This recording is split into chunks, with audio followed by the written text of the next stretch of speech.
Many times students wonder why they have to study history.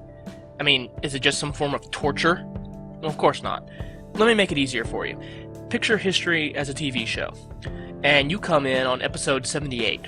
You have no idea what's going on. You don't know who these characters are or what they're doing. You have to have seen episode 77. And to understand episode 77, you have to have seen episode 76. And there you go. That's history. To understand what's going on now, you had to know what happened yesterday. To understand what happened yesterday, you have to know what happened the day before. You can see this concept of history affecting itself in the American and French revolutions. They were both inspired by similar events, and they inspired each other. Now, the American Revolution was the first time that an American colony had gained independence from a European empire. Later revolutions in Haiti, Mexico, Central and South America would be inspired by the success of the United States and their revolution.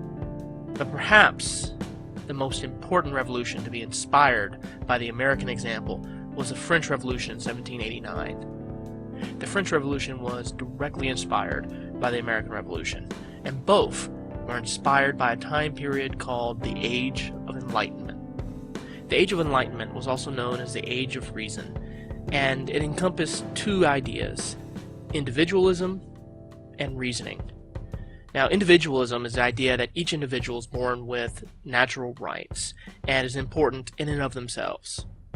A growing middle class in both America and France believed that a new form of government had to be created to protect the rights of individuals rather than serve the needs of the kings or the queens. Enlightenment ideas about the individual also had an idea called the social contract, mostly talked about by philosophers like Thomas Hobbes, John Locke, and Jean-Jacques Rousseau. The social contract is an idea that the government and the people make a bargain. The people give up some individual rights, say like privacy, in order to have other rights, like national safety, protected by the government. The Declaration of Independence from the United States of America has many Enlightenment ideas enshrined in it, including the idea that people are born with natural rights that include life, liberty, and the pursuit of happiness. Other Enlightenment ideas that occur in the Declaration of Independence are also the idea that the government exists only with the consent of the individual people, and that the people have the right to rebel and recreate the government in order to protect their rights. The English had their own revolution that was born of Enlightenment principles, but it happened even before the American Revolution. It's called the Glorious Revolution, and it happened after the English Civil War. So they invited the Dutch leaders William of Orange and his wife Mary to invade England and become the new king and queen. Before William and Mary took the throne, they had to sign the English Bill of Rights, which took away many powers of the monarchy and gave it to the people. This glorious revolution, which was mostly without bloodshed, was inspired by the Enlightenment and also inspired the American Revolution, which in turn would inspire the French Revolution. Now, the Enlightenment was also about reasoning as well as individualism. This belief in reason, rationalism, finding truth through logic, fueled the scientific revolution.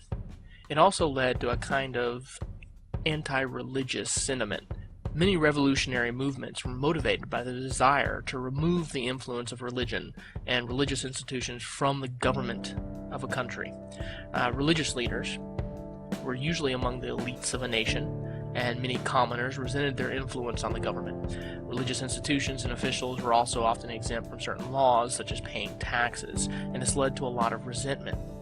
In addition, many governments, up until the Age of Enlightenment, mandated adherence to a particular religion, rather than embracing the ideals of religious freedom. The American Revolution, and then the French Revolution following it, would take the idea of rationalism, of reasoning, and would embrace it. You can see that in their embracing of the scientific revolution, and you can see that in their embracing of religious freedom.